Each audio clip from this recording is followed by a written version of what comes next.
الحمد لله الحمد لله وكفى وسلام على عباده الذين اصطفى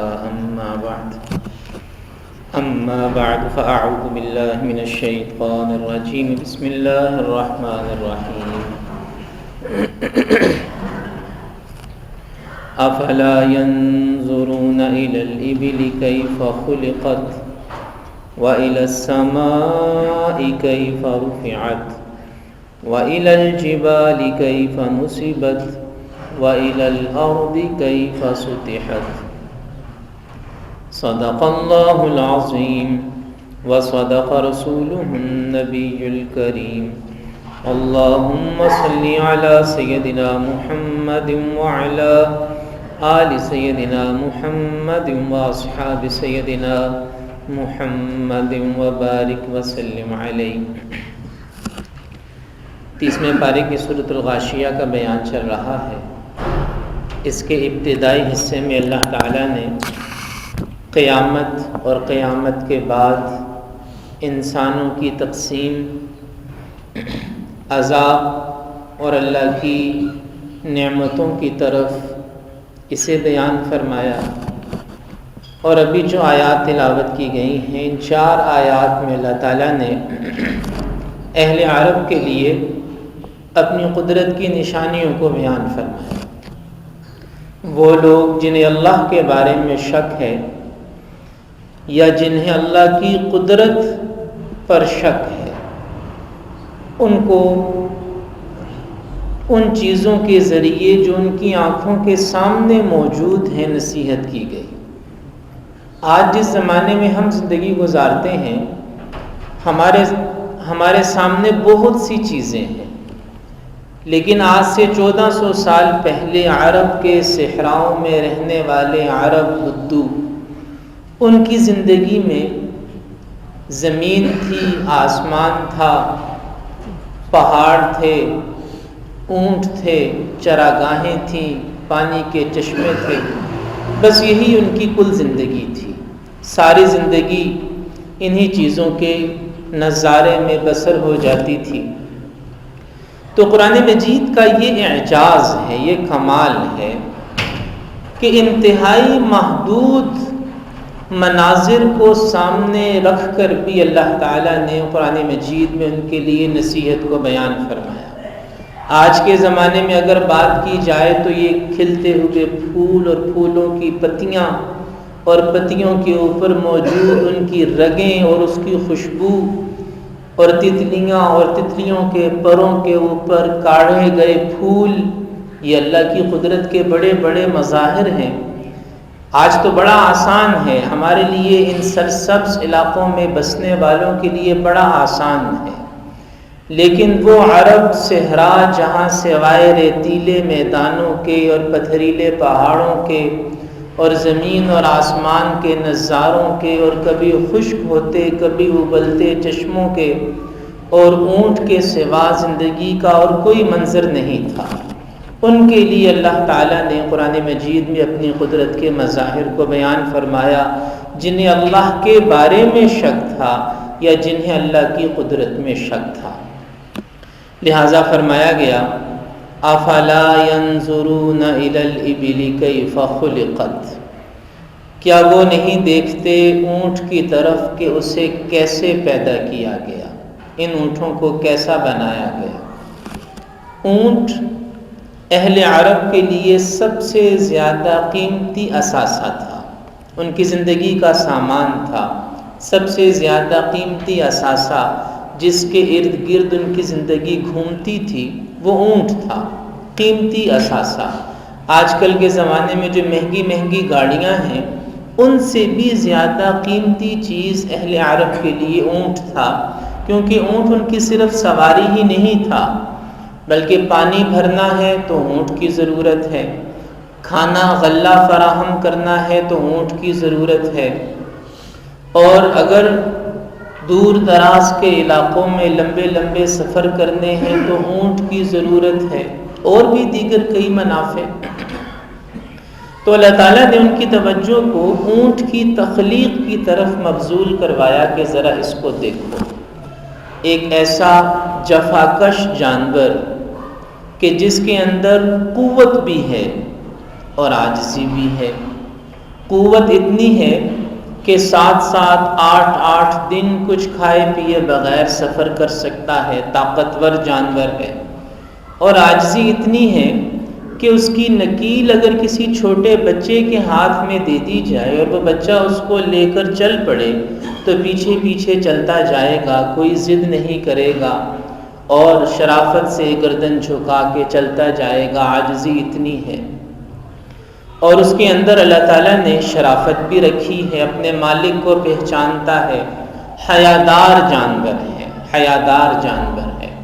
جفاکش جانور ہے۔ اور اس کے اندر اللہ نے ایسا انتظام رکھا کہ اگر ایک بار جی بھر کے پانی پی لے تو اس کے اندر پانی کا ذخیرہ رکھا گیا، پانی کو سٹور کرنے کی صلاحیت رکھی گئی کہ ایک دفعہ جی بھر کر پانی پی لے تو اس سے 7-8 دن تک پانی پینے کی ضرورت پیش نہیں آتی۔ اور کھانے پینے کے لیے جو گھاس پھونس مل جائے اسے کھا لیتا ہے، اور اس کو کھانے کے لیے پتے فراہم نہیں کرنا پڑتے، نیچے زمین پہ ہوں جھاڑیاں تو وہ بھی کھا لے گا، درخت پر لگے ہوں پتے سبزہ تو ان کو بھی کھا لے گا، آسان ہے اس کو پالنا۔ اور بھی کئی خوبیاں ماہرین حیوانات نے، مفسرین نے اونٹ کی بیان کی کہ اللہ تعالیٰ کی قدرت کا ایک شاہکار ہے، اور پھر جس علاقے میں اللہ نے اس کو پیدا کیا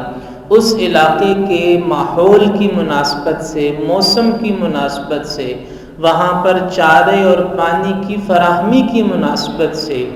اونٹ سے بہتر جانور اور کوئی دوسرا نہیں تھا۔ بلکہ صرف اونٹ ہی نہیں، ماہرین حیوانات یہ کہتے ہیں کہ ہر خطے کی اپنی ایک فضا ہے، اپنا ایک موسم ہے، اور وہاں کی اپنی نباتات ہیں۔ اللہ تعالیٰ نے جس خطے کے اندر بھی جس جانور کو پیدا کیا ہے اس خطے کی مناسبت سے پیدا کیا ہے۔ دوسرے جانور کا اس خطے میں آنا وہ بعض اوقات اس جانور کے لیے برا ہوتا ہے اور بعض اوقات اس علاقے میں رہنے والوں کے لیے برا ہوتا ہے۔ مفتی تقی عثمانی صاحب مدث ظلہ العالی نے اپنی ایک کتاب میں ایک واقعہ لکھا کہ آسٹریلیا کے اندر خرگوش نہیں تھے، تو آسٹریلیا کے کچھ لوگ افریقہ یا کسی دوسرے ملک میں گئے، وہاں خرگوش دیکھا، انہیں بڑا پسند آیا، تو وہ جہازوں میں کچھ خرگوش بھر کے آسٹریلیا لے کر آ گئے کہ جی یہ خرگوش یہاں بھی ہونے چاہیے، پہلے نہیں تھے۔ اب وہ جو آسٹریلیا کا علاقہ تھا وہ خرگوشوں کے لیے اتنا موافق تھا کہ وہاں اتنی تیزی کے ساتھ خرگوشوں کی نسل بڑھی، خرگوش کی نسل اتنی تیزی کے ساتھ بڑھی کہ انہوں نے جنگل کے جنگل تباہ کر دیے، لوگوں کی فصلیں تباہ کر دی، کھیتی باڑی کا ستیہ ناش کر دیا، یہاں تک کہ پھر خرگوشوں کو مارنے کے لیے مہم چلائی گئی، باڑیں لگائی گئیں، جنگلے لگائے گئے، ایسا نقصان پہنچایا انہوں نے وہاں پر۔ اس پہ مفتی تقی عثمانی صاحب مدث ظلہ العالی لکھتے ہیں کہ اس سے پتہ چلا کہ اللہ تعالیٰ نے جس جانور کو جہاں پیدا کیا ہے خاص حکمت کے تحت پیدا کیا ہے کہ وہ جانور بھی زندہ رہ سکے اور وہاں جو دوسری مخلوقات ہیں وہ بھی نقصان کا اور اذیت کا شکار نہ ہوں۔ تو اونٹ، اللہ تعالیٰ نے اونٹ کو اپنی قدرت کی ایک نشانی کے طور پر بیان فرمایا، دعوت فکر دی۔ اور صرف اونٹ ہی نہیں، جب ہم اللہ تعالیٰ کے پیدا کردہ دوسرے جانوروں کو دیکھتے ہیں، حیوانات کو دیکھتے ہیں، تو انسان کی عقل حیران رہ جاتی ہے، اور جانوروں کو دیکھ کر انسان کا اللہ کی قدرت پہ یقین اور بڑھ جاتا ہے۔ استاد محترم حضرت مولانا یوسف خان صاحب مدث ظلہ العالی ایک دفعہ بیان میں فرما رہے تھے کہ کہا جاتا ہے جی کہ ماں باپ بچے کو سکھاتے ہیں، ماں باپ بچے کو سکھاتے ہیں اور بچہ ماں باپ سے سیکھتا ہے، مرغی اپنے چوزے کو سکھاتی ہے۔ اب ایسے بھی چوزے ہوتے ہیں جن کے ماں باپ نہیں ہوتے، برائلر چوزے، اب وہ انڈے سے نکلا نہ اس کی ماں، نہ اس کا باپ، نہ اس کو کوئی سکھانے والا، لیکن جب وہ انڈے سے نکلتا ہے تو وہ بھی بہت کچھ جانتا ہے، بہت کچھ سیکھا ہوتا ہے۔ مثال کے طور پر ایک فارمی چوزا جب وہ انڈے سے نکلا، چھوٹا سا چوزا، اب آپ اس کے سامنے کچھ دانے باجرے کے رکھ دیں اور باجرے کے ہی سائز میں چھوٹے چھوٹے کنکر اس کے آگے پھینک دیں، اب وہ جو چوزا جس کی عمر 1-2 دن ہے، جس کی نہ ماں ہے، جس کا نہ باپ ہے، انڈے سے نکلا ہے، آپ نے باجرہ بھی رکھا اور اسی سائز کے چھوٹے چھوٹے کنکر بھی رکھ دیے، اس کے آگے رکھ دیں، تو کچھ دیر بعد آپ دیکھیں گے کہ باجرہ تو وہ کھا گیا لیکن کنکر اس نے نہیں کھائے۔ یہ اسے کس نے سکھایا ہے؟ یہ اسے کس نے سکھایا کہ باجرہ کھانا ہے، دانہ کھانا ہے، لیکن کنکر پتھر نہیں کھانے ہیں؟ اسے سکھانے والا سوائے اللہ کے اور کون ہو سکتا ہے؟ جانوروں کے اندر اللہ کی قدرت کے نمونے موجود ہیں۔ ایک اونٹ کا ذکر اس سورہ مبارکہ میں آیا، لیکن مکڑی کو دیکھیں، آپ چیونٹی کو دیکھیں، شہد کی مکھی کو دیکھیں، گائے کو دیکھیں، بھینس کو دیکھیں، اس سے نکلنے والے دودھ کو دیکھیں، تو چھوٹے چھوٹے جانور، چھوٹی چھوٹی اللہ کی مخلوقات، اس کے اندر بھی اللہ کی قدرت کی نشانیاں موجود ہیں۔ افلا ينظرون الى الابل كيف خلقت، کیا یہ نہیں دیکھتے اونٹوں کی طرف کہ کیسے پیدا کیے گئے؟ وَإِلَى السَّمَاءِ كَيْفَ رُفِعَتْ، اور آسمان کی طرف کہ اس کو کیسے بلند کیا گیا؟ وَإِلَى الْجِبَالِ كَيْفَ نُصِبَتْ، اور پہاڑوں کی طرف کہ انہیں کیسے زمین کے اوپر کھڑا کر دیا گیا، کہ ان کی باقاعدہ نیچے بنیادیں ہیں، جڑیں ہیں، اپنی جگہ سے ہلتے نہیں ہیں،